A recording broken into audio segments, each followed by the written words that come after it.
Iron Mike is known for his record of 50 victories, with 44 of them by KO. Quick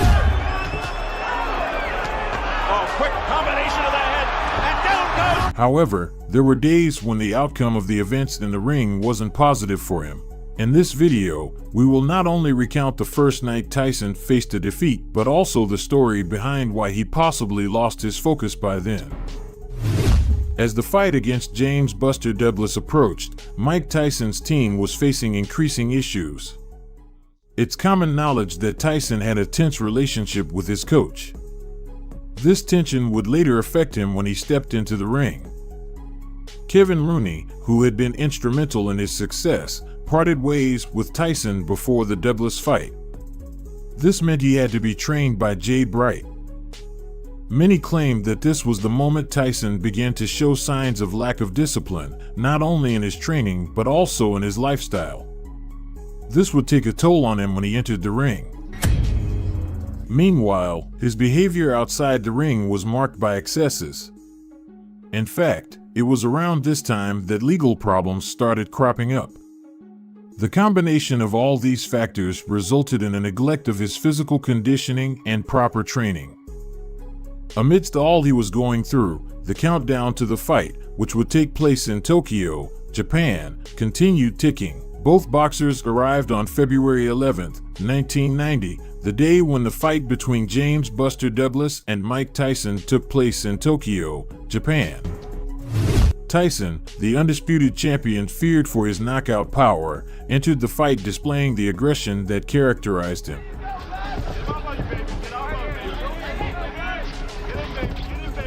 From the moment the first bell rang, Mike tried to intimidate Douglas with powerful blows aimed at ending the fight as quickly as possible. Keep in mind that Carl Williams looked pretty loose and relaxed against Tyson. However, what many didn't expect, and what truly made the difference in the outcome of that match, was Douglas' resilience and skill in standing firm against these attacks. He fought a sculpted. Douglas' determination was evident, along with his remarkable ability to dodge and counter with well-calculated strikes. With a considerably greater reach and size, he relied on his jab to keep Tyson at bay and stabilize his attacking game. As the fight progressed, Douglas gained confidence, allowing him to land solid punches that rattled Tyson. Because he takes a move, he steps to it, like give a little angle. After all, he had to prove himself as an elite contender. Another right hand lead lands for Douglas. Douglas not afraid, that is apparent. And by the fifth round, Douglas surprised everyone by launching a spectacular barrage of punches that Tyson couldn't stop. Mike ended up cornered against the ropes. I agree with them. Trainer J.D. McCauley and manager John Johnson very calm in the Douglas corner. He's thrown 114 jabs in the bout, and by punch stat computations, he has landed almost half of them. It was becoming increasingly clear that the incredible Iron Mike was dazed. A simple look was enough to know that he couldn't control Douglas' technique. But how much longer could he stand? He throws his combination, then he ties up. There's that right hand again. It's going to happen every time. Another right hand, and now Tyson seems to... Many thought the fight would end in the 8th round, as Tyson surprisingly managed to unleash a spectacular hook that sent Douglas to the canvas. However, just as the referee had begun the count, the bell rang, signaling the end of the round. A stroke of luck for James. And Tyson is holding on. I've never seen this against the ropes. I've never seen it. And there's a right hand uppercut, and down goes Douglas. As suddenly as that, a little overconfident. Got a little loosey-goosey. Still wobbly. Let's see what Mike can do to finish. In the following rounds, Tyson displayed more of his power, but Douglas continued to hit him with fast and precise combinations. Trying to clear his head. Hey, don't do that. Left hand lands by Tyson. Right to the body, he tries the uppercut again and misses. Douglas comes back with a left and a right. Spectators were astonished by Douglas' resilience, as he was facing the most feared man in boxing at that time. Finally, in the 10th round, Douglas landed a powerful right hook that sent Tyson to the canvas for the first time in his career. Fighter. Rolling willingly just to try to get in the shot that will finish things in. Oh, the uppercut. What an uppercut by Douglas.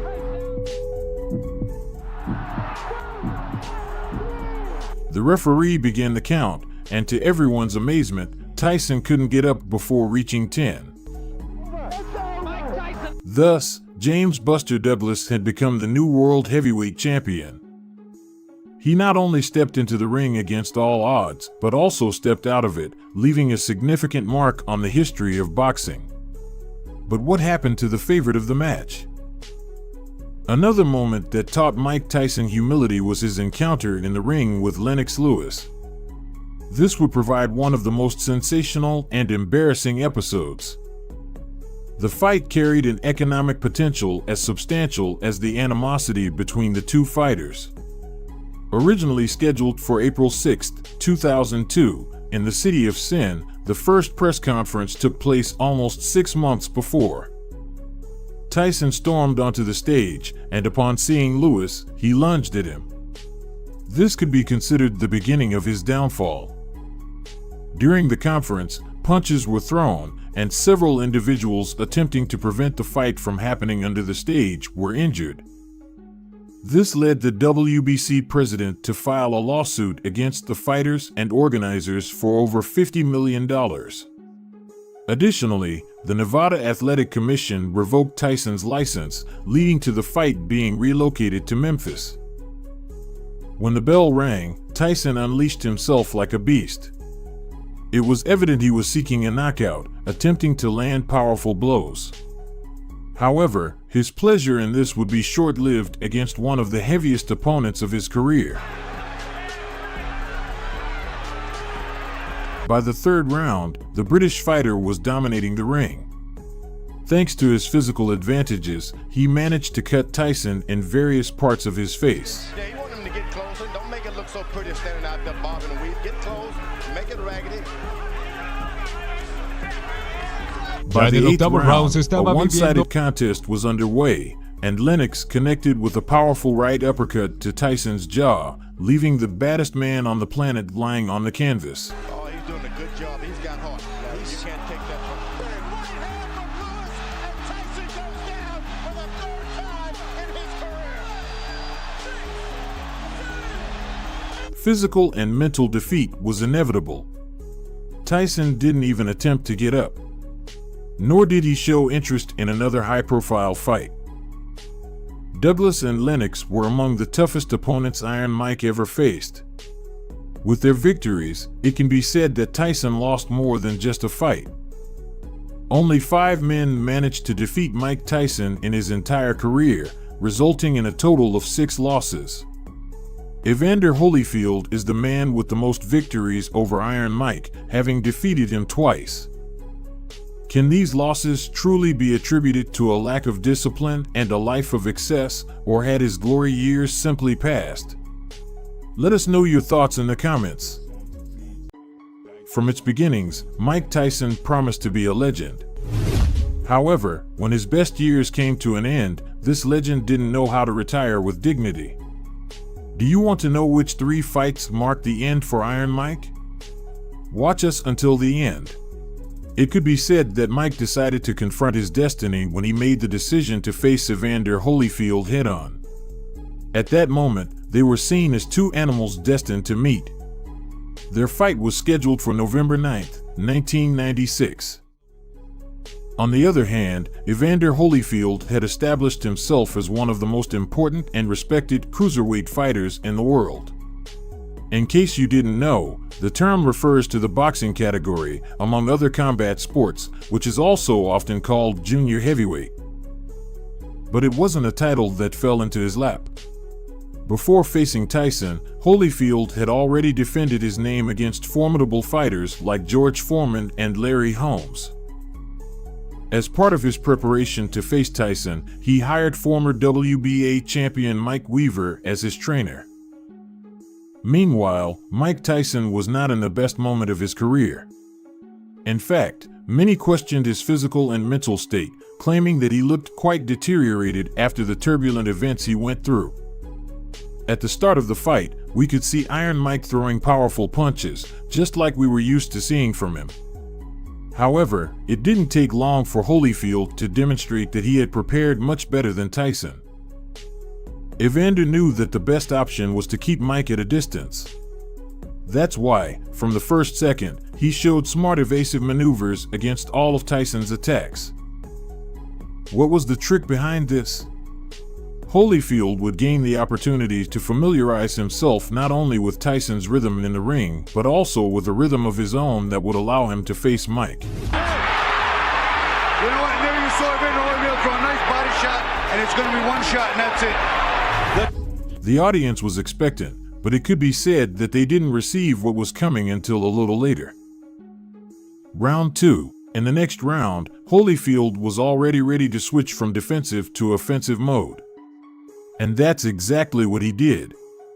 Many would say that the change was as drastic as it was unexpected. But the spectators weren't the only ones surprised. Mike Tyson didn't have time to think after receiving a flurry of punches coming straight at him. He also took a powerful blow with the left hand that made his world wobble at that moment. That's the time that he hits him. That's a straight shot. That's landed very well. That miss there. The point is that Tyson is on the defensive. The audience was going wild, but perhaps the craziest thing was happening in the ring. We saw Iron Mike being pressured by another boxer, something that many were not used to. Holyfield's complex movements were worthy of admiration. It could be asserted that, before acting, he had planned in his mind because, since he decided to attack, he was the one controlling the rhythm of the fight. Looking to counter off your miss. We'll see what happens here. Round 4 turns the time. Mike's got to find a way to rip the uppercut up the middle from on the inside. He's not getting to Evander cleanly. Round 3. The third round began, and no one could believe what they saw. Everyone was left speechless because Holyfield managed to connect a right punch that knocked Iron Mike down.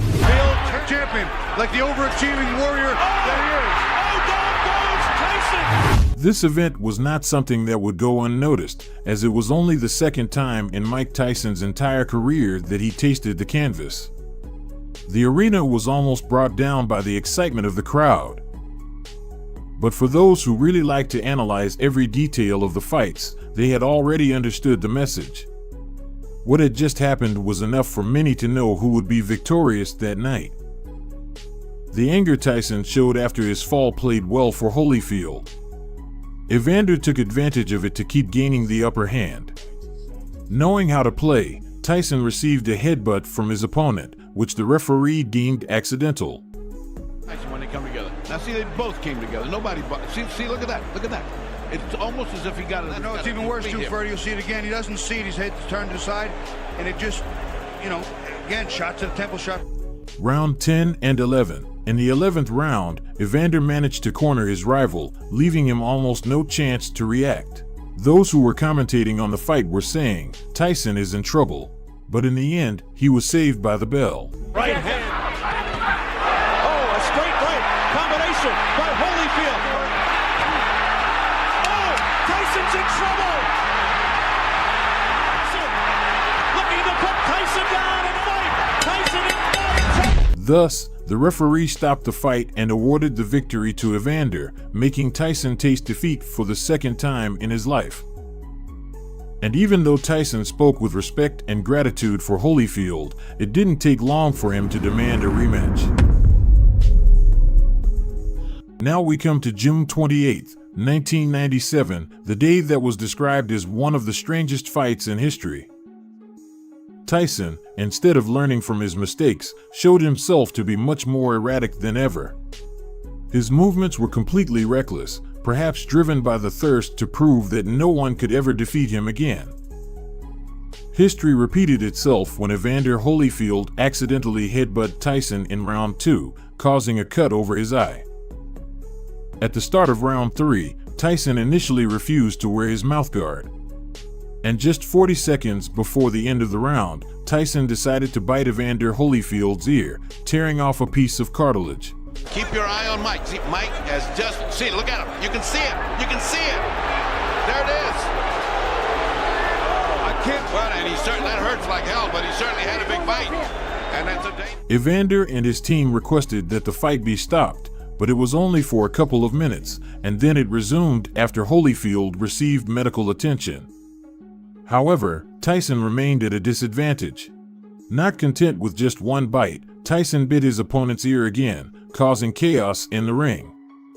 As a result, Tyson was disqualified and faced a series of problems that nearly prevented him from fighting again.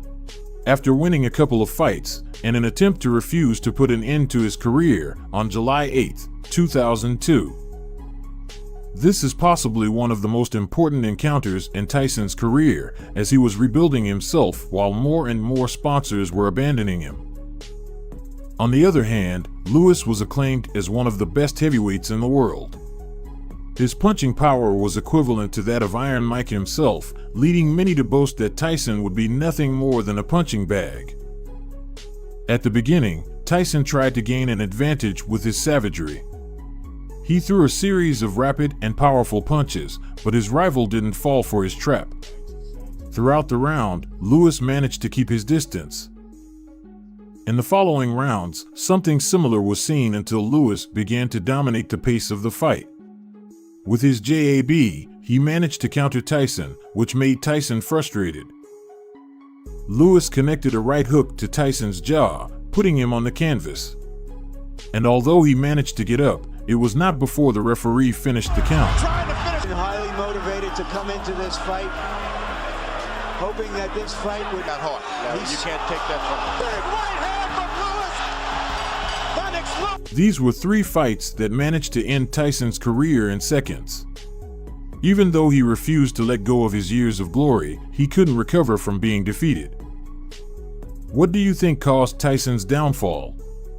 Bad habits? Let us know in the comments. Iron Mike Tyson was unstoppable at the height of his career in the 1980s, emerging as the best among the heavyweight boxers of his era.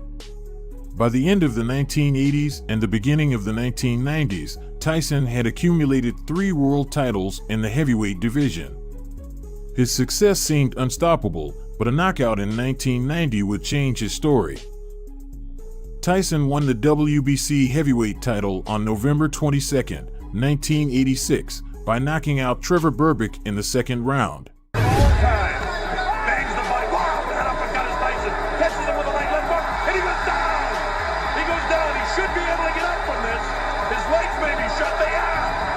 This was Tyson's first world title and made him the youngest heavyweight champion in history at that time. In 1987, he unified the WBC and WBA titles by defeating James Bone Crusher Smith on March 7, 1987, by unanimous decision. This fight, round 2. And now it's really going to get...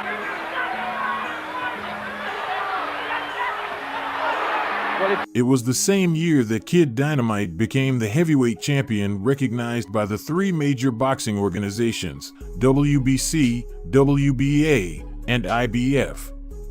Tyson had won the IBF heavyweight title on August 1, 1987, by defeating Tony Tucker by unanimous decision. Uppercuts, Barry. You know they're uppercuts.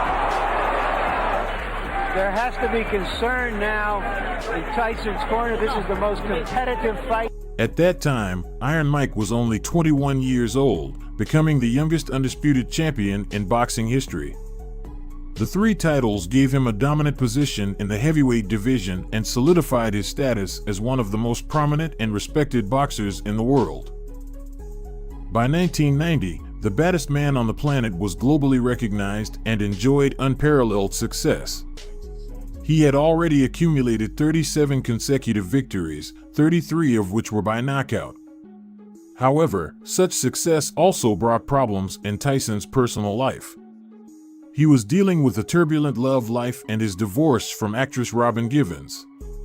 These issues affected his mental and emotional state, influencing his focus and preparation for subsequent fights. Tyson was surrounded by numerous distractions and media scandals at that time. His extravagant lifestyle and worldwide fame attracted constant media attention, making it difficult for him to concentrate on training and preparing for fights. The fight with James Buster Douglas was approaching, but Tyson's training team was having problems. Tyson had a strained relationship with his trainer, Kevin Rooney, who had been instrumental in his success. Prior to the Douglas fight, Tyson and Rooney parted ways, and Tyson trained with Jay Bright. At that point, Tyson began to show signs of lack of discipline in his lifestyle and training. His behavior outside the ring was excessive, and legal problems also arose. The combination of all these factors led to neglect in his physical conditioning and proper training. Amidst what Mike Tyson was going through, the fight in Tokyo, Japan, with boxer James Buster Douglas was approaching. Douglas also had a respectable record as a boxer, with 30 wins and only 4 losses. James Buster Douglas had debuted in professional boxing in the light heavyweight category. As his career progressed, he moved up in weight class and settled in the heavyweight division. Throughout the 1980s, Douglas accumulated a series of victories and defeats against lesser-known opponents in the heavyweight division. Although he had a respectable record, he was not considered one of the top contenders in the category. In 1987, Douglas had a chance to fight for the IBF heavyweight title against Tony Tucker. However, he lost the fight by unanimous decision and failed to win the title. Now we talked about what a good amateur Tucker is, and Tucker slips down to throw on Douglas because of the left hand of it.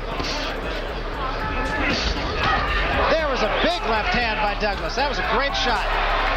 In the following years, Douglas continued to fight in the ring and achieved some victories, but he also suffered defeats. His career was largely discreet. It was in 1989 that he faced Oliver McCall at the Convention Hall in Atlantic City, New Jersey, winning by unanimous decision. Heavyweight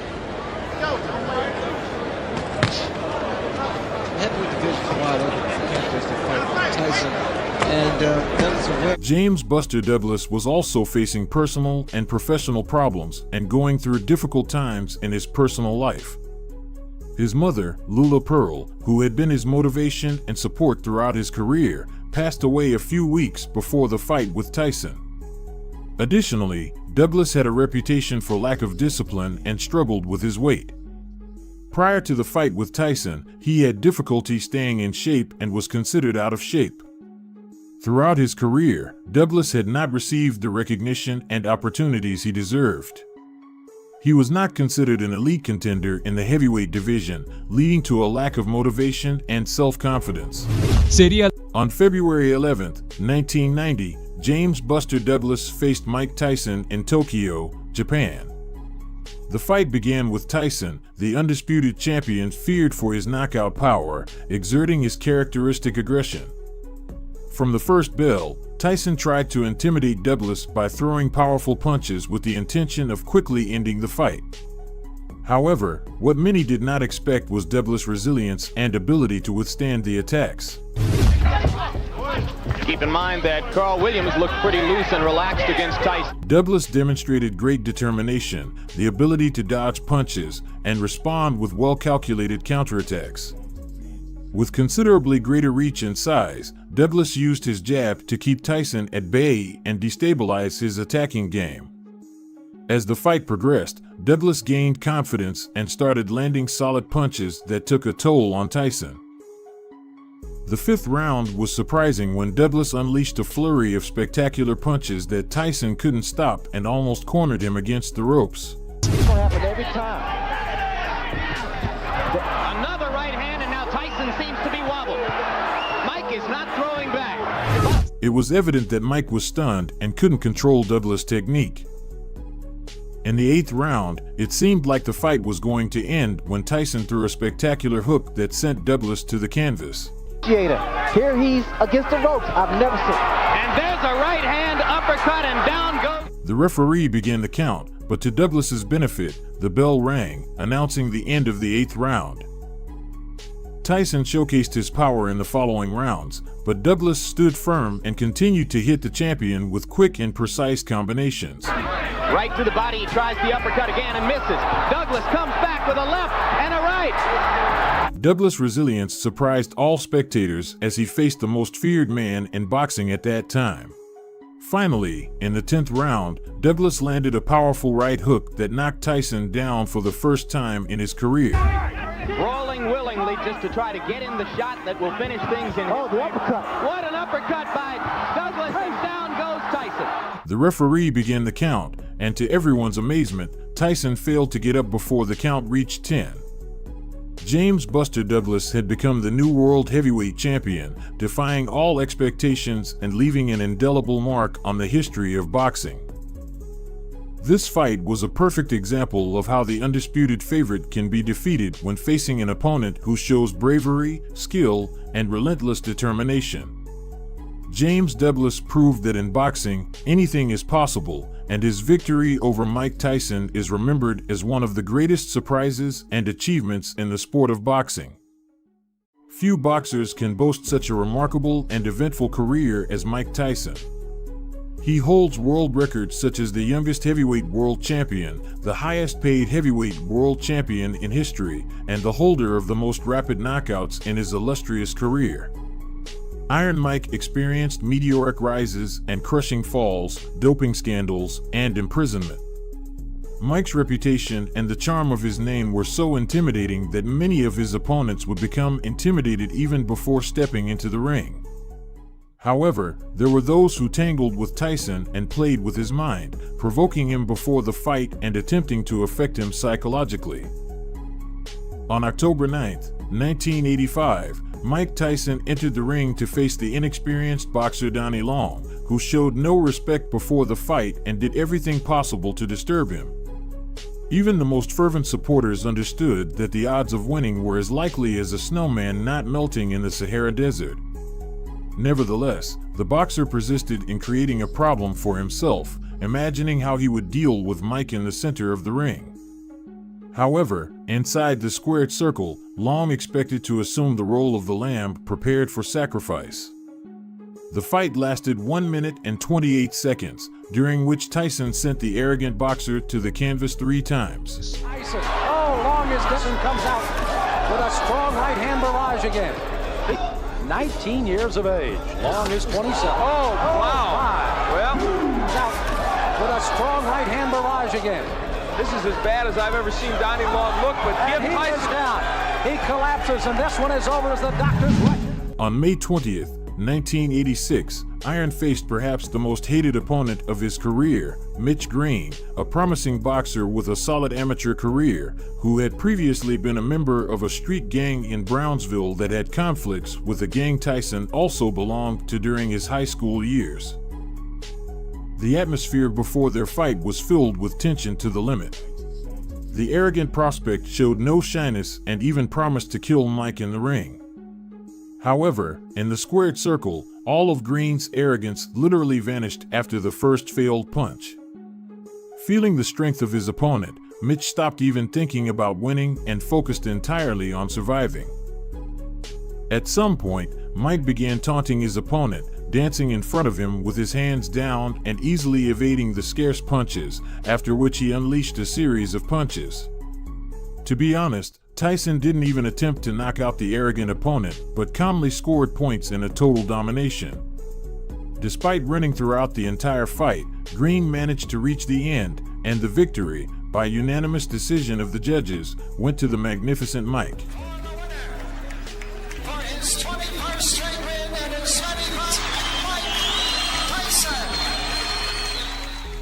On January 22, 1988, the 21-year-old Tyson faced the most famous opponent of his career, the legendary Larry Holmes, who, after 2 unexpected defeats to Michael Spinks, ended his career and accepted to enter the ring against the young lion for a purse of $3 million and a small chance to become the undisputed heavyweight champion of the world. Realizing that the purse was not a gift, Larry tried to generate public interest before the fight with bold statements, speaking disparagingly about his future opponent. He claimed that there was absolutely nothing special about Mike and that he would clearly show everyone the true level of the young champion. The veteran Larry Holmes was not the same, and his performance and good footwork were only noticeable sporadically. Mike was superior to his opponent, especially in speed. Larry could only withstand the champion's furious assault for 3 full rounds, and in the 4th round, the end came. Tyson sent his opponent to the canvas 3 times, and after the 3rd knockdown, referee Joe Cortez signaled to stop the fight. A big right hand, and down goes the former champion. The count is up to 6, his legs are gone, and in comes Mike. It was a big right hand. Larry's down again. Down he goes to 4, and 5, his eyes are clear. It's up to 7, and I was able to do it against Ronaldo Spikes. He goes with a big right hand. The left will come inside. There's the left, there's the right. Larry's ready to go again. He's on. There with the right hand, the left hand. He's going to hang on, or they'll stop the fight. Down he goes. He is knocked out. On February 25th, 1989, Mike Tyson faced a quite serious test against British boxer Frank Bruno, who already had experience in championship fights, albeit without success. Bruno showed no respect for his formidable opponent and assured the public of his victory, even by knockout. Before facing Tyson, Bruno had an impressive record of 32 wins, 31 of which were by knockout, and had only lost 2 fights to strong opponents James Smith and Tim Witherspoon. He also maintained a streak of 4 consecutive victories, with the most notable being the previous win against former world title contender Joe Bugner, whom the British stopped in the 8th round. Already in the 1st round, Tyson sent the arrogant contender to the canvas. And I'd have to agree. Let's see how quick he starts. Bruno tries to keep him up. Bruno showing that he's not afraid to hang with the right hand. And there goes Bruno for the first. Bruno bravely tried to stand his ground, responding blow for blow, but even Frank's great resilience didn't help him reach the halfway point of the fight in the 5th round after a series of Tyson's punches. The fight was stopped. It's worth noting that Mike entered the ring with less than 2 weeks of normal training behind him. Your heart's almost with Frank to hope he can make such magnificent shape. Big, vicious body shot. Take Tyson. Bruno is just kind of a stand-up guy, almost tailor-made for Tyson. At time, the idea that it's a question of time before Mike catches him. There's some real good hang on to him. There's a little bit. That looks like Bruno could be hurt. Bruno is caught by a right hand and a left hook. Bruno comes back and that right hand more, and trying to catch Tyson with a left hook. A fighter cannot be saved by the bell, as Tyson knows he's got him in big trouble. If he doesn't answer it, Richard Steele has moved in. Michael Tyson wins on a 5th round TKO. 1995 was known for a notable event in the boxing world. The legendary Mike Tyson returned to the ring after serving a 4-year sentence. The holder of an impressive but inflated record, Peter McNeely, was selected as his next opponent despite being considered the clear underdog. McNeely convinced the press that Iron Mike was no longer the same as before and that it was now his moment. The arrogant boxer claimed that he would destroy Tyson like a hurricane and promised to surprise the boxing community. Such statements only brought a smile to those around him. Larry Holmes, after meeting McNeely, jokingly asked the boxer not to completely annihilate Mike, but to leave him something. Tyson's clash with McNeely took place on August 19, 1995. In an attempt to back up his words with actions, Peter aggressively attacked his opponent from the first bell, but the disparity in power and overall ability was incomparable. Already in the 1st round, Tyson sent the arrogant opponent to the canvas twice. After McNeely's 2nd fall, his team members jumped into the ring, which, according to the rules, forced the referee to stop the fight and award the victory to Tyson by disqualification of McNeely. With 1 minute gone by, McNeely's already been down. Mills Lane said stop that nonsense because they were starting to butt heads. Tyson with a left hook, a right uppercut, down goes McNeely. They want Tyson to go to the neutral corner. What's going on? The round. That was not correct. The champion's return to the ring was extremely successful and demonstrated that he remained an imposing force in his weight category. Tyson is considered one of the greatest boxers in history for many of his qualities, but also because he was only defeated by 2 opponents. Do you know who they are? In this video, you will find out who Mike Tyson lost to in his entire career and what was going through his mind when he returned to the ring only to be defeated on those 2 occasions. In the first bout, Tyson faced James "Buster" Douglas. This fight turned out to be a pivotal moment in boxing history, as it led to one of the greatest surprises ever witnessed in the sport. Despite being the heavy favorite, Tyson was knocked out by Douglas, leaving spectators astonished. The highly anticipated clash between boxing legends Mike Tyson and James "Buster" Douglas lived up to expectations, taking place on February 11, 1990. Both fighters showcased their incredible skill and determination throughout the bout. Tyson entered the ring as the undisputed heavyweight champion, boasting an impressive record of 37 victories, all by knockout. His powerful punches and relentless aggression had earned him a fearsome reputation in the boxing world.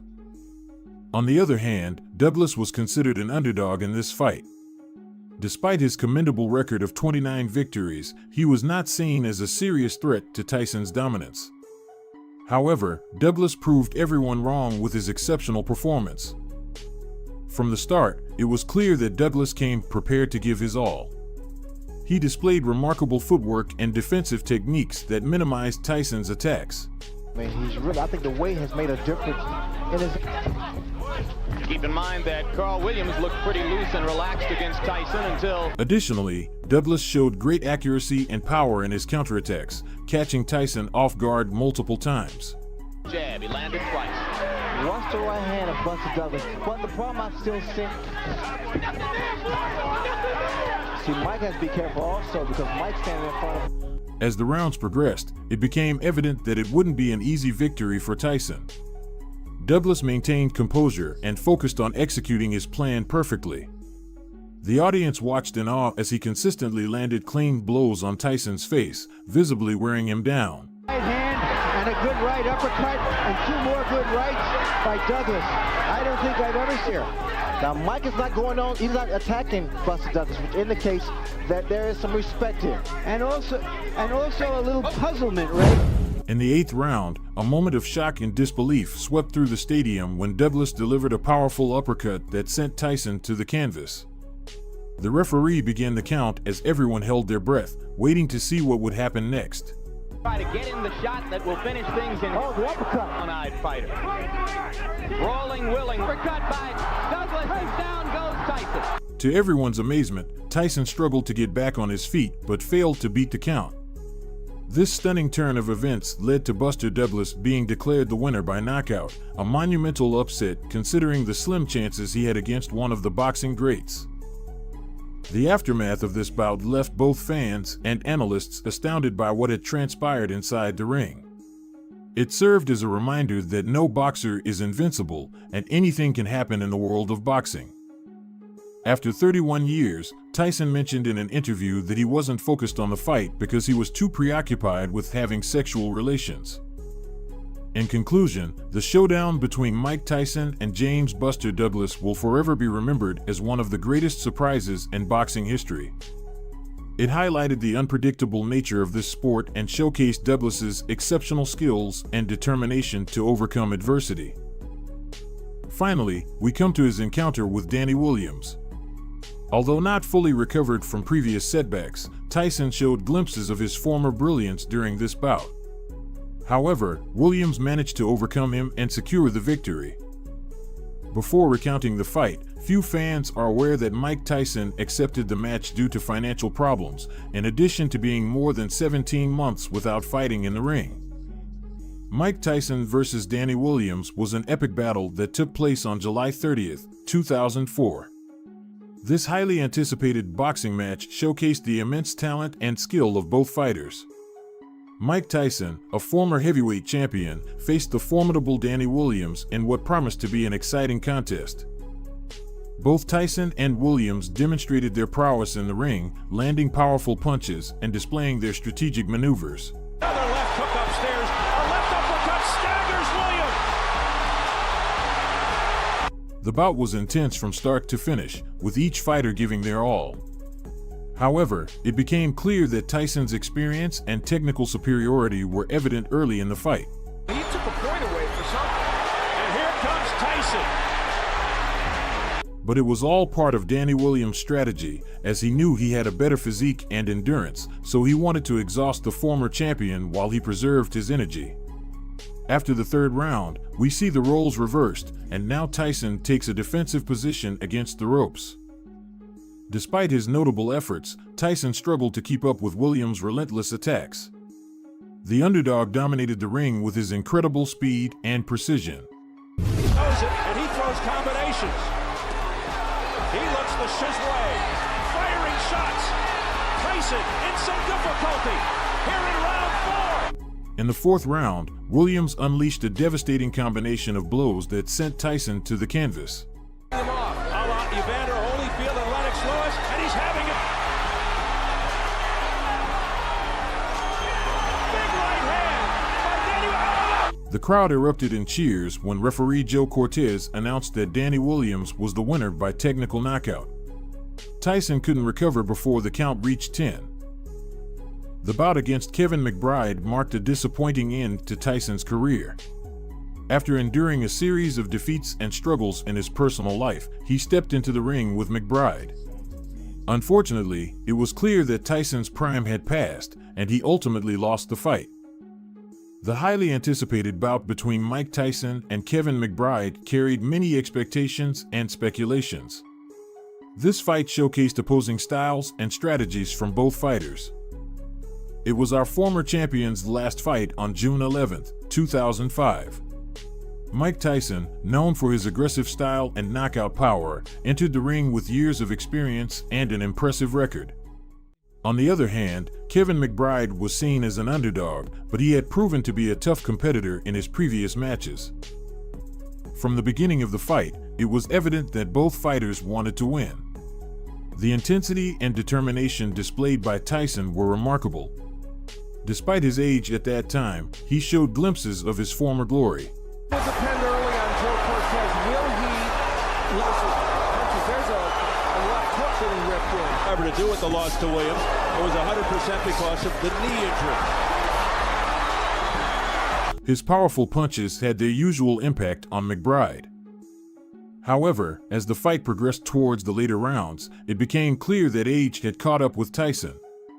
He appeared fatigued and struggled to maintain his dominance over McBride.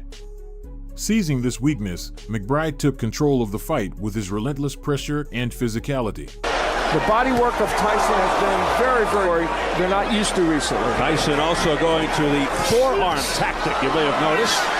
In a surprising turn of events, McBride managed to land a series of powerful punches on Tyson in the sixth round. Well, those were delivered with him bending at the knee, and they had some power. Kevin McBride, a journeyman, is making Mike Tyson look like a third-tier sixth round. And if McBride actually wins this round, it would be a 10-7 round. Unable to recover from these blows, Tyson's corner threw in the towel, and Kevin McBride won by technical knockout. This bout marked a significant moment in the careers of both fighters. For Tyson, it highlighted the challenges faced by aging athletes trying to compete at the highest level. As for McBride, this victory propelled him to fame and solidified his place among the boxing elite. In conclusion, Mike Tyson versus Kevin McBride was an intriguing clash between two fighters with different goals, one seeking redemption and the other seizing the opportunity to achieve greatness. These fights collectively showcase both the triumphs and challenges that Mike Tyson faced throughout his career. Regardless of the outcomes, they serve as a testament to his indelible impact on the world of boxing. The strongest puncher, the most expensive heavyweight boxer, and the best in many other aspects are some of the titles attributed to Mike Tyson. Join us on a journey through the best knockouts in Iron Mike's history. It was September 1986 when Tyson stepped into the ring to face Ratliff. This fight was the last before his first championship title match against Trevor Berbick. Tyson quickly deciphered his opponent and showcased the brilliant technique that set him apart during his early years in the professional ring. After a brief pause, you can see Mike dodge by leaning his body to the left and then unleash a powerful left hook that lands on Ratliff's jaw. And when you give Mike Tyson momentum, you ask for problems. Ratliff falls to the ground, kneels on one knee, and waits for the referee to count to 9 before getting back up. It's not until the second round, with Alfonso against the ropes, that Tyson finishes him off.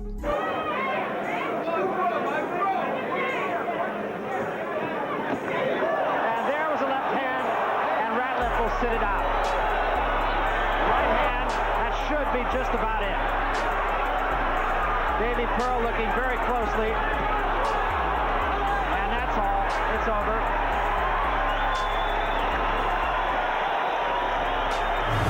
Moving on to November 22nd, 1986, Trevor was the reigning world heavyweight champion.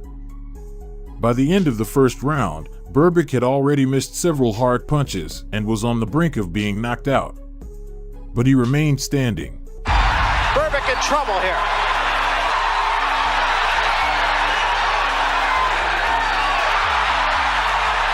Berbick just trying to get through the round. In the second round, Tyson managed to knock him down and continued the attack with a direct uppercut to Berbick's jaw, followed by a left hook to the head. Berbick tries to get up from the canvas a couple of times, but keeps falling. The fight is eventually stopped by the referee, and Tyson is declared the winner by technical knockout, becoming the youngest world heavyweight champion in history. That was a right to the body and an uppercut to the head, and Berbick is down.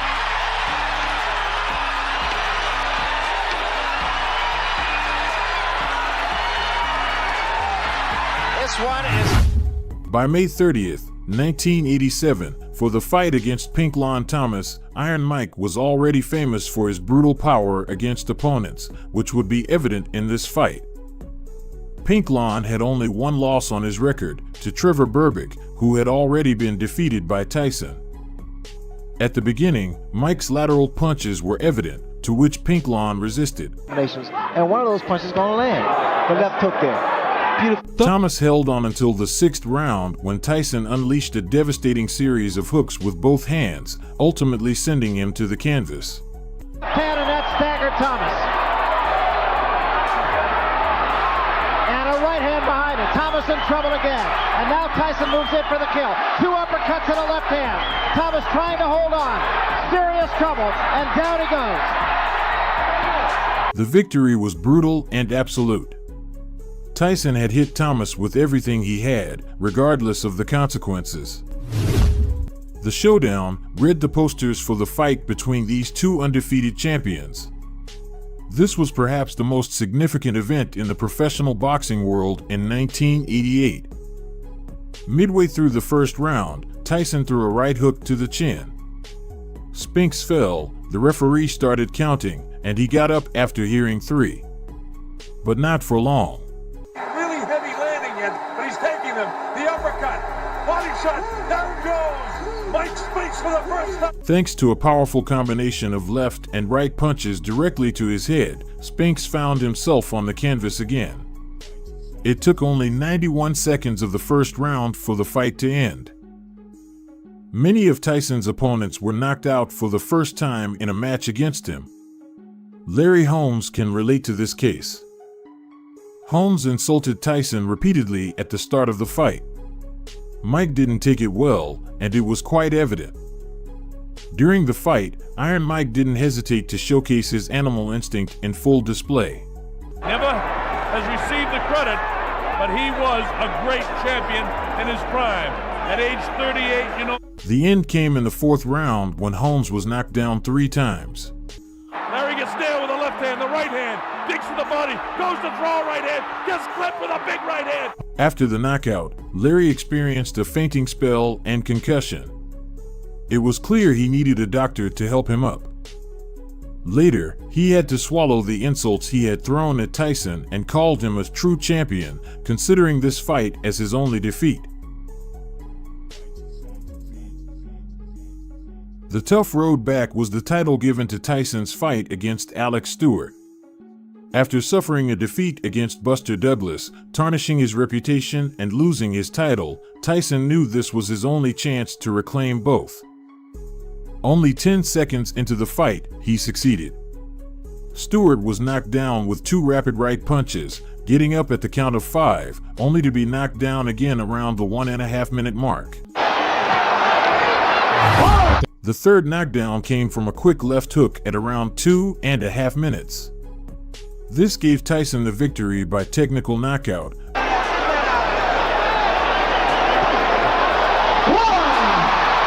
was a flush right hand. A brilliant win that marked the start of his journey back to the top. By 1995, it could be said that Tyson's fighting style had changed. He now had a stronger punch and attack, along with being more cautious in his approach and defense. After a period of imprisonment, his first successful fight was against Buster Mathis Jr., who was undefeated at the time. At the start, the fight was quite slow. Buster managed to evade Mike's punches successfully, holding his own during the first 2 rounds.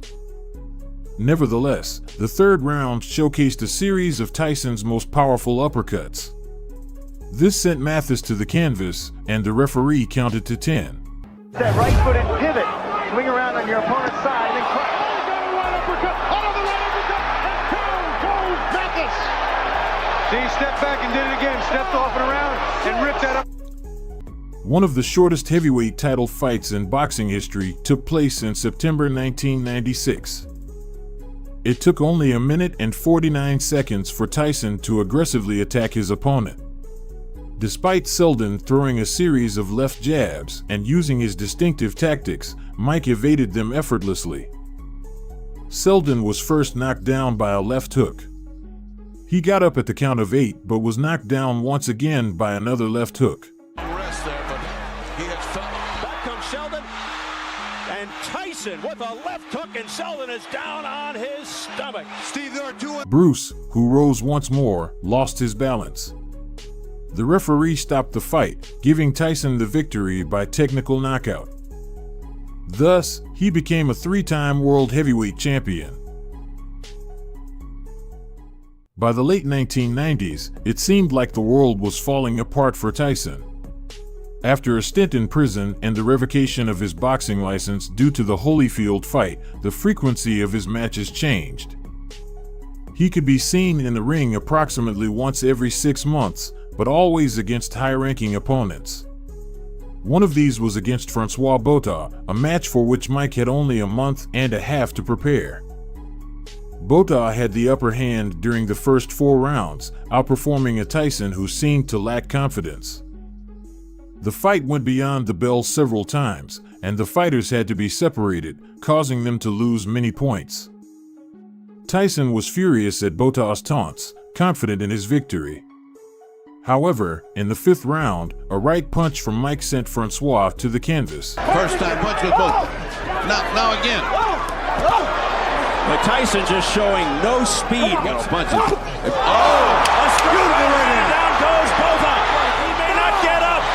Botha. It was a brilliant knockout that turned the tide of the fight. Tyson began the new millennium by fighting Julius Francis in Europe in January 2000. Although the European audience was confident that Francis would emerge victorious, Tyson showed that expectations don't always align with reality. During the first round, Julius fell to the canvas twice. It's a hard shot, the body and head. Francis is down with a right uppercut. Tyson. And he looks very businesslike. This time a big... After a 5th fall in the 2nd round, the referee decided to stop the fight. Thus, the fight ended with a knockout at 58 seconds into the 2nd round. Close to a finish now, Glenn. Yes, it's got to be. Julius is a proud man, and he's trying to hang in, but down again. In the mid-2000s, Tyson would make history once again. He added one of the quickest victories of his career to his record.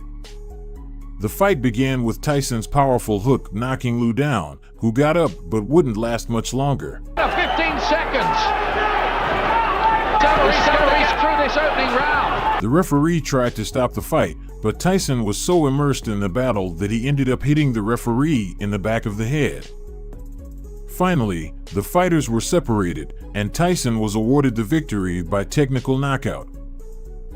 Everyone expected the fight against Andrew Golota to be aggressive since he was known for his rough tactics.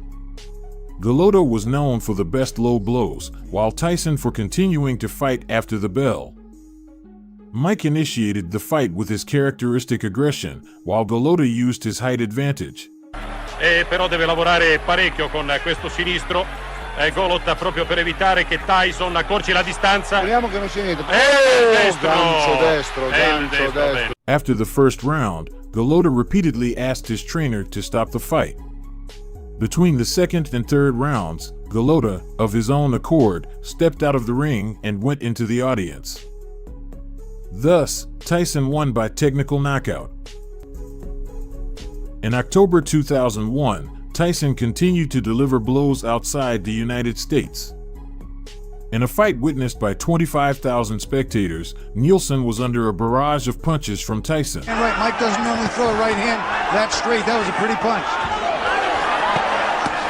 He's got Nielsen against the ropes. After the sixth round, Nielsen, known for being one of the dirtiest in the ring, refused to continue the fight. Iron Mike once again secured a victory by technical knockout and an impressive purse of $13 million. Very good. Very good. Nielsen's made it through 6. Mike Tyson, you win. Retired. Mike. February 22nd, 2003 would be the night when Tyson's last professional knockout could be witnessed. The bout was against Clifford Etienne, who was one of the most spectacular boxers of the early 2000s, according to The Ring. Rumors of Tyson's poor physical condition flooded the sports press before the fight, which perhaps motivated him to end his opponent as quickly as possible. After a somewhat slow start, he threw a right hook that sent Clifford to the canvas. Even after the referee counted to 10, Etienne remained on the floor. Good instructions given by the ref in the early going. Mike gets it with the right hand, and Etienne is down. He was really... At 49 seconds into the first round, Etienne was knocked out. And thus, we conclude with the most legendary knockouts of Iron Mike. Leave us a comment about your favorite one and suggest others you think could have made the list. Many of us remember the glory days of the great Iron Mike, but only the true fans have the courage to keep his dark days in our memory. Tyson was only defeated fairly by 2 opponents. Stay until the end not just to learn what happened in those fights, but also what was going on in Mike's personal life and why he agreed to step into the ring again only to end up surrendering. By the time of the fight, Tyson had already been inactive for 17 months. In fact, his last fight had been on February 22nd, 2003, when he knocked out his compatriot Clifford Etienne in Memphis in just 49 seconds. Many today point out that we were near the end of Tyson's career, but he wouldn't admit it. What his fans perhaps didn't know by then was that Tyson, the great monster, was backed into a corner. He had been forced to fight due to a dire financial situation. He had squandered a fortune of nearly $300 million, which was what he had earned throughout his career, and he knew he had to do something to avoid falling even deeper into the hole. What he didn't know was that after 4 rounds, he would sink even further. From the beginning, Danny Williams appeared confident. When he entered the ring, it seemed the audience was only on his side. However, when Tyson came out, the arena erupted. Tyson was 38, and Williams was 31. Although the age difference wasn't huge, Tyson knew he had to be cautious with his decisions in the ring. During the first round, both fighters were studying each other. Contrary to expectations, there were more clinches to buy time than well-connected punches. However, it seemed Tyson had a slight advantage given Williams' fighting style. Trade, and that could be a huge mistake. The second round began similarly to how the first one ended. Tyson eventually managed to push Williams against the ropes and unleash a powerful combination of punches. But Danny's guard was perfectly positioned to leave no weak spots. Danny Williams told us he wants to take this fight to the 4th or 5th or 6th round, but the problem is if you take this much punishment. Tyson continued pressing forward, while Danny kept going to Tyson's body to buy time. The night's results indicate that this was indeed Danny's strategy. The aggression escalated with 1 minute left in the second round when Danny, against the ropes, started counterattacking the punches Tyson was trying to land. Then he returned to his strategy of going after Tyson, allowing the seconds to pass, which ended the second round. Tyson ripping uppercuts to the chin. Now back comes Williams with a left-right combination. And that was the uppercut by Williams. He's ripping those shots. Pushing Tyson back. It's competitive now.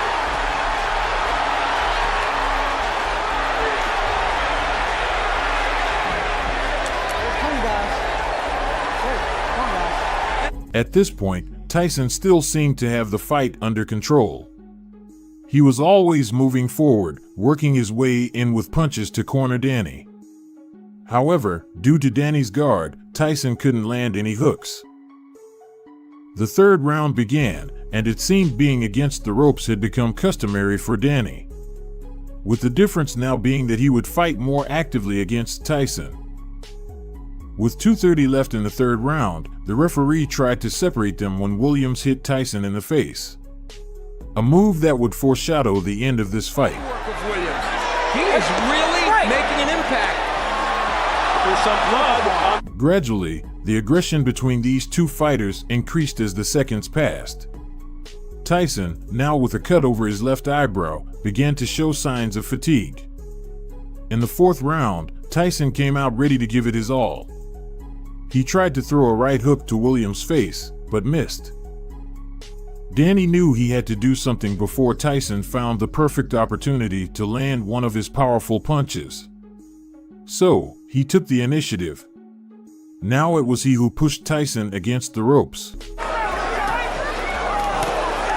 right hand, a straight right by Tyson, but it was out in the chest, and back comes Williams. In the final 30 seconds of this fourth round, Tyson's exhaustion was evident. And Williams, who had been fighting passively for most of the time, had enough energy to create an explosion. Danny started throwing a combination of punches that Tyson probably couldn't even see coming. He no longer held his fists up to his face, he was worn out, and letting his guard down did not work in his favor at all. With less than 15 seconds left in the round, Williams threw the hook that didn't send Tyson to the canvas solely because it was caught by the ropes. Here in round 4. Big right hand by Danny. Off the ropes and down to the canvas. The referee began the count, but Mike couldn't get up before it ended. "It's over. Williams won," was heard, and the arena erupted.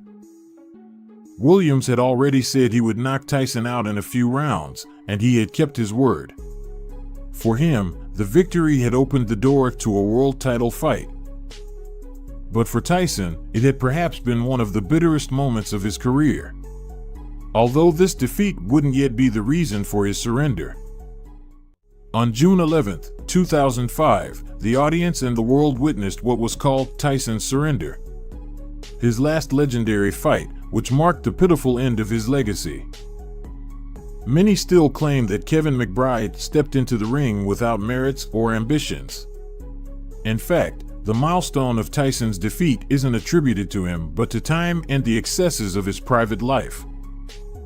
Tyson stepped into the ring as the announcers said, "The Tyson phenomenon lives on." McBride, 32, and Tyson, 38, set the perfect stage for a repeat of what happened with Danny Williams, an exhausted Tyson being knocked out. The first round is always about recognition, but it seemed Kevin was throwing punches hoping to land on Tyson's face and end the fight quickly.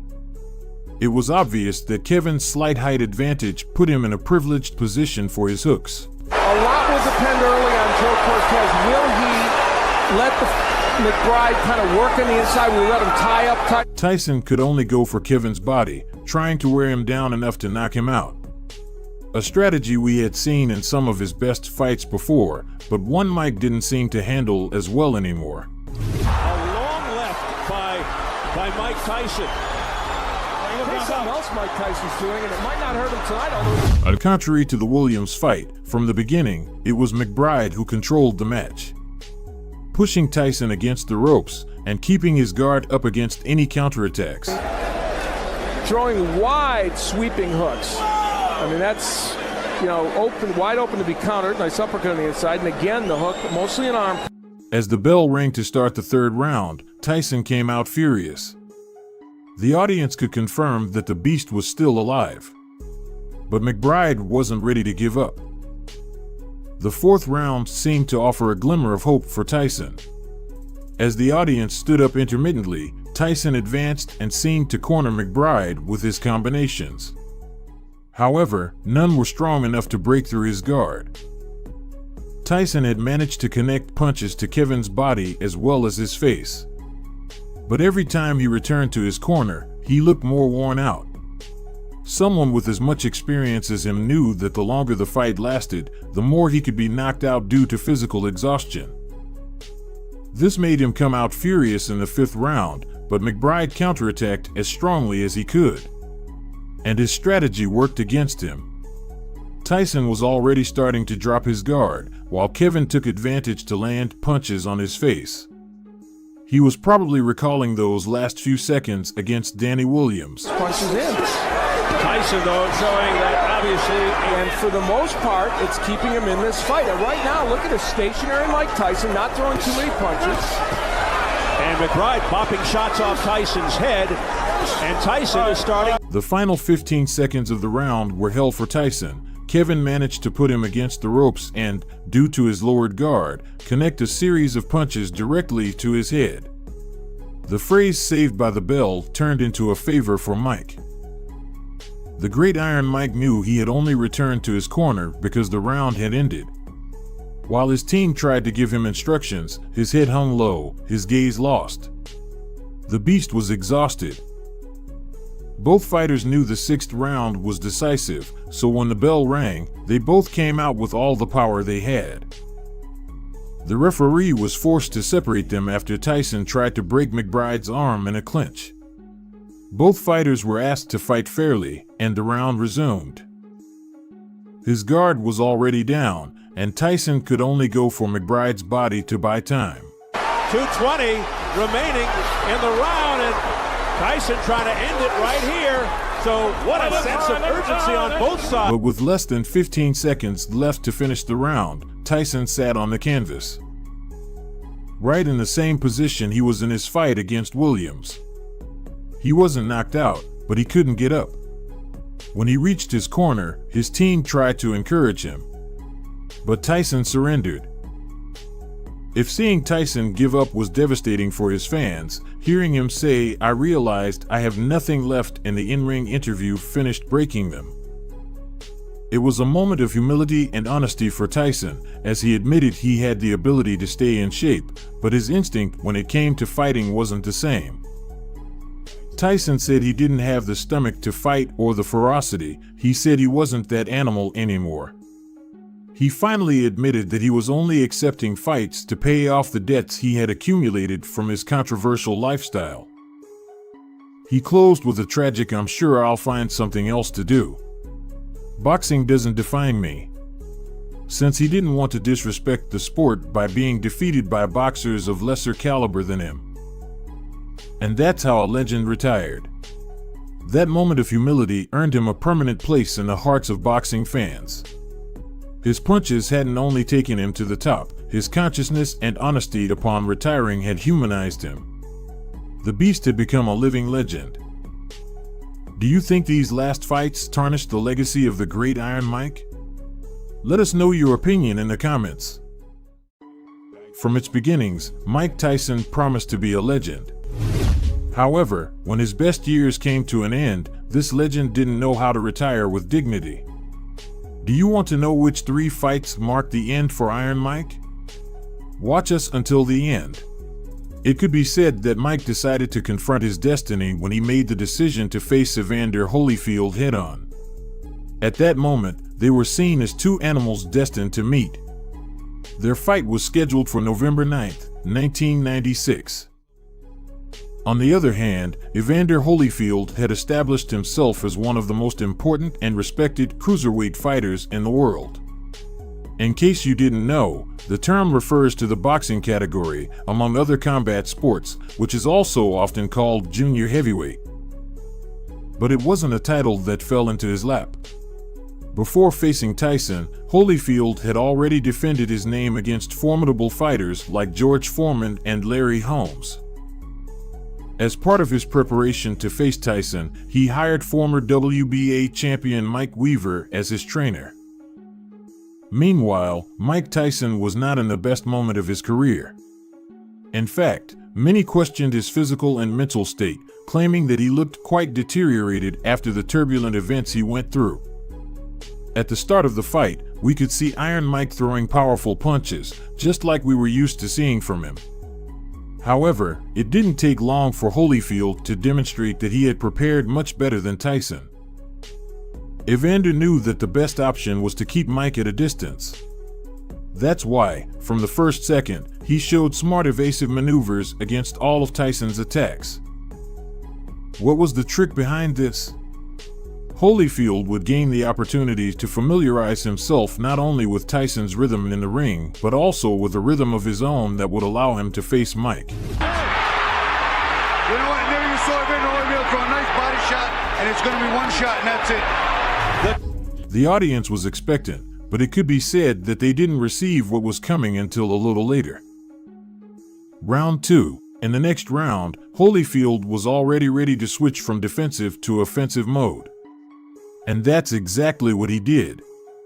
Many would say that the change was as drastic as it was unexpected. But the spectators weren't the only ones surprised. Mike Tyson didn't have time to think after receiving a flurry of punches coming straight at him. He also took a powerful blow with the left hand that made his world wobble at that moment. That's the time that he hits him. That's a straight shot. That's landed very well. That missed there. The point is that Tyson is on the defensive. The audience was going wild, but perhaps the craziest thing was happening in the ring. We saw Iron Mike being pressured by another boxer, something that many were not used to. Holyfield's complex movements were worthy of admiration. It could be asserted that, before acting, he had planned in his mind because, since he decided to attack, he was the one controlling the rhythm of the fight. Looking to counter off your miss. We'll see what happens here. Round 4 in terms of time. Mike's got to find a way to rip the uppercut to the middle from on the inside. He's not getting to Evander cleanly. Round 3. The third round began, and no one could believe what they saw. Everyone was left speechless because Holyfield managed to connect a right punch that knocked Iron Mike down. Champion, like the overachieving warrior that he is.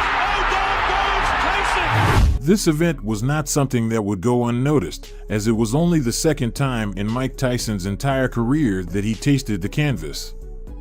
The arena was almost brought down by the excitement of the crowd. But for those who really like to analyze every detail of the fights, they had already understood the message. What had just happened was enough for many to know who would be victorious that night. The anger Tyson showed after his fall played well for Holyfield. Evander took advantage of it to keep gaining the upper hand.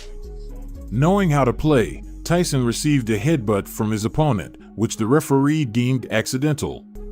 Tyson when they come together. Now see, they both came together. Nobody. See, look at that. Look at that. It's almost as if he got it. I know it's even worse too, Freddie. You'll see it again. He doesn't see it. His head's turned to the side, and it just, again, shot to the temple shot. Round 10 and 11. In the 11th round, Evander managed to corner his rival, leaving him almost no chance to react. Those who were commentating on the fight were saying, Tyson is in trouble. But in the end, he was saved by the bell. Right hand. Oh, a straight right. Combination by Holyfield. Oh, Tyson's in trouble. Looking to put Tyson down and fight. Tyson in fight. Thus, the referee stopped the fight and awarded the victory to Evander, making Tyson taste defeat for the second time in his life. And even though Tyson spoke with respect and gratitude for Holyfield, it didn't take long for him to demand a rematch. Now we come to June 28, 1997, the day that was described as one of the strangest fights in history. Tyson, instead of learning from his mistakes, showed himself to be much more erratic than ever. His movements were completely reckless, perhaps driven by the thirst to prove that no one could ever defeat him again.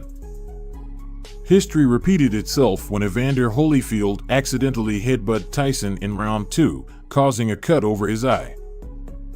At the start of round 3, Tyson initially refused to wear his mouthguard. And just 40 seconds before the end of the round, Tyson decided to bite Evander Holyfield's ear, tearing off a piece of cartilage. Keep your eye on Mike. See, Mike has just, see, look at him. You can see it. You can see it. There it is. I can't, well, and he certainly, that hurts like hell, but he certainly had a big bite. And that's a danger. Evander and his team requested that the fight be stopped, but it was only for a couple of minutes, and then it resumed after Holyfield received medical attention. However, Tyson remained at a disadvantage. Not content with just one bite, Tyson bit his opponent's ear again, causing chaos in the ring. As a result, Tyson was disqualified and faced a series of problems that nearly prevented him from fighting again. After winning a couple of fights, in an attempt to refuse to put an end to his career, on July 8, 2002.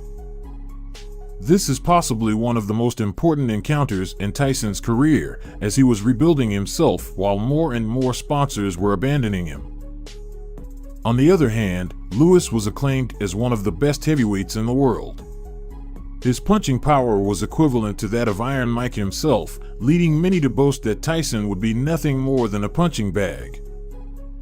At the beginning, Tyson tried to gain an advantage with his savagery. He threw a series of rapid and powerful punches, but his rival didn't fall for his trap. Throughout the round, Lewis managed to keep his distance. In the following rounds, something similar was seen until Lewis began to dominate the pace of the fight. With his jab, he managed to counter Tyson, which made Tyson frustrated. Lewis connected a right hook to Tyson's jaw, putting him on the canvas. And although he managed to get up, it was not before the referee finished the count. Highly motivated to come into this fight, hoping that this fight would not hard. No, you can't take that from him. These were 3 fights that managed to end Tyson's career in seconds. Even though he refused to let go of his years of glory, he couldn't recover from being defeated. What do you think caused Tyson's downfall? Bad habits? Let us know in the comments. From early times, Mike Tyson became a legend for his ferocity in the ring. For many years, he not only remained the opponent to beat, but just surviving the scheduled rounds in a match against him, regardless of the judge's decision, was already a source of pride for his rivals. But over the years, new fighters emerge and grow with such strength that they carry in their fists the power to retire the legends that had long enjoyed glory. When Mike Tyson crossed paths with Lennox Lewis, he would experience a punishment similar to what he had already imposed on so many. But now, he would not be the executioner. Welcome. In today's video, we will tell you about the fight that drained the warrior spirit from Tyson's body, needing to be picked up by the referee and taken to his corner after a defeat that would mark the history of boxing. The tragic encounter would take place on June 8th of the year 2002, and all those who wanted to witness the fight had to make sure to reserve their seat at the Pyramid in Memphis, Tennessee, USA. With the arrival of a new millennium, new promises also came to the discipline. And Lewis had done a phenomenal job so far, leading him to claim world titles that he would now have to defend. This fight would mean Lewis's first defense of the WBC, IBF, and the ring heavyweight titles, so everyone was eager to see if he could maintain them once he stepped into the ring against the man who still held the record as the youngest heavyweight champion in history. The fight was officially announced on January 22nd of the same year, during a press conference in New York. The first to appear was Tyson, who took the stage and made sure to look in the direction where Lewis was supposed to come out. When Lewis took the stage, Tyson quickly walked toward him. The scene heated up even more when a Lennox bodyguard stepped between the fighters and pushed Mike back. As a result, the Great Iron Mike quickly assumed a fighting stance and threw a left punch at the bodyguard, fortunately missing. While Lewis raised his fists and threw a punch, dozens of boxing officials and members from both camps climbed onto the stage. So many shoves occurred that both fighters ended up on the floor, causing a cut on Tyson's forehead. But Lewis would not escape unharmed, as it would later be revealed that Mike, in a somewhat comical move, bit his leg. Jose Suleiman, the president of the WBC, in the midst of the chaos, became unconscious after hitting his head on a table. This would, a bit further in time, result in a lawsuit filed on August 1st of the year 2002 for $56 million against Lewis and Tyson.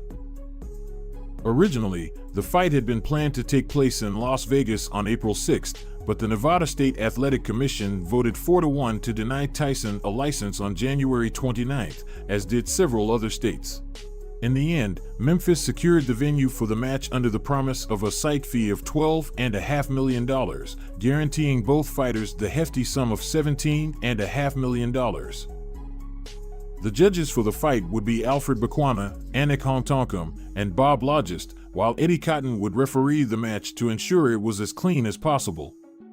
Tyson entered the ring as a challenger, as he had done so many times before. His record remained impressive, with 49 victories, 43 of them by knockout, and only 3 defeats. Lewis, on the other hand, had a record of 39 victories, 30 of them by knockout, 2 defeats, and 1 draw. From the sound of the opening bell, Tyson showed a strong offensive, pushing Lewis back against the ropes. However, Lennox would not be intimidated and stood firm against a beast he knew he could tame. Tyson! Attacking Lewis, and Lewis! By the end of the first round, Tyson must have realized that his strategy had only worked in that initial advance. After that, he was unable to move the fight from the center of the ring to corner Lewis, as he had done with so many of his victims before, and pressure him until he broke. As soon as he could, Tyson jumped into the second round with the same aggressiveness. Occasionally, he seemed to control the pace of the fight when Lewis used his good foot coordination to move around the ring, trying to dodge his attacks. That's not what you want to see. Every now and then, Cotton asked Lennox not to hold Tyson, fueling the illusion among the audience that the Great Iron Mike was figuring out how to defeat such a strong contender. During the third round, with Lennox taking more chances to attack Tyson, it became apparent how Mike was heading towards his body to gain some time. The pace of the fight began to clarify, and with both fighters entering an offensive mode, significant exchanges of blows seemed to have begun. Back in the corner, the wounds on Tyson's face were already foreshadowing the tragic end of this bout. The fourth round began, and Tyson was in trouble. Lewis not only attacked him fervently, but also pushed him when he tried to throw himself at his body to ensure that the punishment he was beginning to impose would not be interrupted. Lennox began landing more punches on Tyson's face and body, and less than 15 seconds from the end of the round, the Great Iron Mike fell backward onto the canvas after a strong right that surprised him as much as the rest of those present. Hurt and slow Tyson is, he is a dangerous puncher. Lewis leads on Tyson, connects with a right hand. For the fifth round, Lewis's confidence had increased. He managed to knock Tyson down and was ready to do it again. Mike, on the other hand, decided to change his fighting style to a solid defense, intending not to leave room for any mistakes that could cause more damage to his ego or face. Kinds of calls from Eddie Cotton. A lot of people look concerned. During the break, the difference in the state of both fighters was abysmal. Lewis was the executioner who seemed calmly waiting for his cue to enter the scene, while Tyson was condemned to a punishment that had already taken its toll, evident in his wounds. During the sixth round, Lewis continued landing punches on Tyson's body, who occasionally threw himself at his opponent to gain some time. Better do something. Lewis, another strong overhead right. It was evident that the world's youngest heavyweight champion was exhausted, but the great Mike Tyson would not give up without giving his last breath. Lewis dominated the 7th episode, making Tyson's worn-out body absorb almost all the attacks he launched. After witnessing the brutal beating, everyone began to wonder how much longer the Great Iron Mike would be able to win against a rival who had managed to surpass him by far. Getting the big times. It's jabs, he pushed him away. He just doesn't have the power now. Clearly the aggressor inside the ring. They entered the 8th round, and Tyson's spirit was already broken. His body stood upright by pure instinct, and Lewis seemed to enjoy every second in the ring against the shell of someone who was once invincible. Lewis unloading.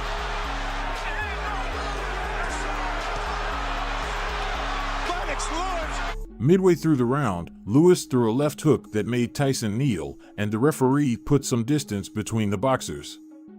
It was the second knockdown, and the safety count began.